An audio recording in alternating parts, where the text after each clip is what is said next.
ತನ್ನ ಬೈಕ್ ಚಲಿಸುತ್ತಿರುವ ಒಬ್ಬ ವ್ಯಕ್ತಿ 960 ಮೀಟರ್ನ 64 ಸೆಕೆಂಡ್ಗಳು ಕ್ರಮಿಸ್ತಾನೆ. ಅವನ ವೇಗ ಕಿಲೋಮೀಟರ್ ಪ್ರತಿ ಗಂಟೆಲಿ ಎಷ್ಟು? ನೋಡಿ, ವೇಗ ಅಂತಂದ್ರೇನು? Speed is equal to distance by time. Distance ಎಷ್ಟಿದೆ? 960 ಮೀಟರ್ ಇದೆ. ಟೈಮ್ ಎಷ್ಟಿದೆ? 64 ಸೆಕೆಂಡ್ ಇದೆ. ನಿಮಗೆ ಸ್ಪೀಡ್ ಯಾವುದ್ರಲ್ಲಿ ಬೇಕು? ಕಿಲೋಮೀಟರ್ ಪ್ರತಿ ಗಂಟೆಲಿ ಬೇಕು. ಬಟ್ ಇದು ಮಾತ್ರ ಮೀಟರ್ ಪರ್ ಸೆಕೆಂಡಲ್ಲಿ ಆನ್ಸರ್ ಬರುತ್ತೆ. ನಾವು ಕಿಲೋಮೀಟರ್ ಪ್ರತಿ ಗಂಟೆಲಿ ಬೇಕು ಅಂದರೆ 18/5 ಇಂದ ಮಲ್ಟಿಪ್ಲೈ ಮಾಡಬೇಕಾಗುತ್ತೆ.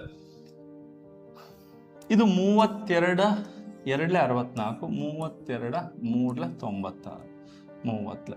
ಸೊ ಮತ್ತೆ ಇದು 2 1 2 9, 5 1 5 6, 9 6 54 ಕಿಲೋಮೀಟರ್ ಪ್ರತಿ ಗಂಟೆ ಆಗುತ್ತೆ.